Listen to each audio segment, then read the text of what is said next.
Good morning! So, today is day off ko nga at kailangan kong gumising ng maaga, mga Marikoy. Good morning mga Marikoy! Ito ang aking higaan at ito na nga, babangon na ako at tinama na kamedyas pa ako. Kasi malamig na nga dito, is mag-winter na nga siya dito. So, kailangan kong bumangon kasi may check-up ako ngayon. Meron daw akong check-up na stress test ba yun? Ewan. So, ito na nga ang umaga. So, 7 na dito. Ito, sumisikat na yung araw pero malamig pa din. So, ito yung labas ng bahay ko. Ayan. Medyo makulimlim ang panahon ngayon at sigurado akong ayan, kapabangon ko lang ang higaan ko is di pa nga siya naliligpit. Nagkakalat pa talaga. So, yun guys. Umaawra-awra muna tayo ngayon. At mag-aalmusal tayo pagkatapos. Kailangan kong bumangon at pumunta ng maaga. Kasi mahaba ang pila ngayon. So, yun. At tinitingnan ko muna yung sarili ko. Medyo nangawit ang aking paa nung ako'y nakahiga. Ayan, nakamedyas pa ako. Pero, medyo umaaraw ngayon kaya hindi masyadong malamig. Pero malamig ang hangin. So, ayan yung bahay ko. So, ayun. Hanapin ko muna ang mga papel ng aking appointment later. So, dami-dami ng papel nang dumadating sa akin. Mga appointment later ko to sa hospital. Kasi last year nagkasakit ako ng so may mga follow-up check-up ako sa mga ewan ko kung ano mga ginagawa nila, hindi ko naintindihan. So, kailangan kong bumalik para masigurado ang kalusugan ko. So, sa dami ng mga dumating dito mga sulat, ay hindi ko yan napuntahan lahat. So, nagkataon nga ngayon na day off ko. So, kailangan kong puntahan at malibang na rin ako. So, yun, hinahanap ko yung updated na appointment sa akin kasi kailangan ang ipapakita mo doon is yung talagang naka-date ng ngayon, December 2. So, hindi ko siya mahanap sa dami-dami ng papel. Ang kalat ko kasi hindi ako marunong mag-email sa mga gamit ko. Kasi nga naman, pag ang day off ko, isang araw is 2 araw is wala, pahinga ko lang yun. Pero ngayon kasi is isang araw lang yung day off ko. Kaya yun, wala akong time magkuting-ting ng aking mga gamit. So, kaya nahihirapan ako maghanap. Sa dami ng sobre na yan.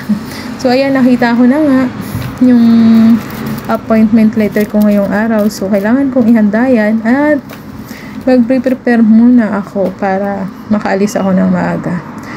So, yun nga. Kailangan kong ang wallet ko wala nang laman. Wala nang pera. So, kailangan yun. Natitira na lang. So, kailangan kong dalhin. Mamaya makatabig ako ng kabatis sa labas. Joke lang guys. So yun, sa dami ng nakita nyo, sa dami ng papel na appointment ko. So hindi ko yan lahat napapuntahan. So ito na nga, kung makikita nyo yan yung pangalan ko sa cardiac lab. Tapos may stress test ako. So ngayon yan, 8:40. So ako'y maggagayak pa. Anong oras kaya ako makakarating sa ospital? So diba, ayan, December 2 ang nakalagay dyan. At yun nga, sa tagal kong gumising, bumangon, hindi ko pa rin At eto na nga, at okay na ang lahat. Yan, muna ako ng aking dadalhin. So, kailangan pag stress test daw ay matatakbuhin ako sa treadmill. So, kailangan ko nga ng tubig. Ilalagay ko yan sa at hindi pa nga ako nag-aalmusal ng naisip ko magbaon ng saging. So, yun, may gamot pa ako. So, ilalagay ko na rin yan. Para after daw ng test ko, ay pagka kailangan ko ng uminom. So, guys, parang gusto kong kumain o mag-almusal kaso hindi pa nga ako tapos dito sa akin mga pinagkukuting-ting dahil kagabi, kaya may mga medicine kit pa ako dyan. Kailangan kong dalhin just in case, diba? Alam nyo na, pag matanda na, gano'n.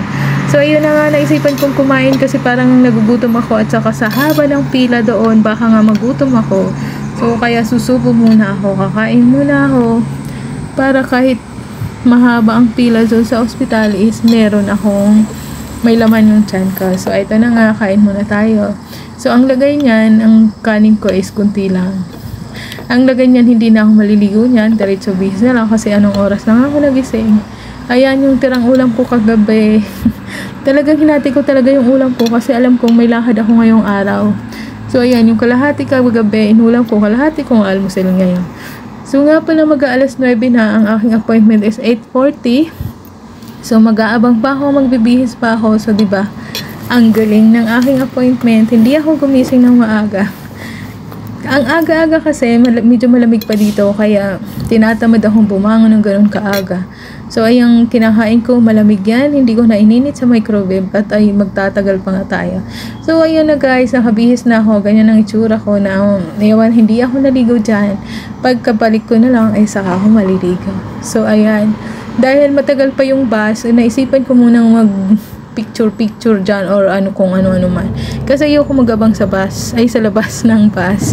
Dahil eto na nga, nasa loob na nga ako, nakaalis na ako. So papunta na ako sa ospital. So eto na yung dinadaanan namin. So yun guys, panoorin nyo ang aking ngayong araw. Isang araw lang kasi yung day off ko. So, ito na nga yung labas na, tapos na ako sa mahabang doon dahil walang wifi doon, hindi ako nakapag-cellphone doon sa loob. So, ayun na nga, nag-aabang na nga ako ng bus. Ayan, madaming kami nag-aabang, mga chutanders na rin. So, ito na nga, nasa loob na ako, nakasakay na ako. At pauwi na ako sa bahay. So, yun guys. Dito na. Malapit na to sa bahay kasi nasa ilalim na ako ng tulay. So, okay, that's all for today's video. Tatapos yung aking isang araw na day off. O, diba? Nagawa ko rin yung ko. So, mag-alas 10 na ako na natapos. At ito na nga, pauwi na ako.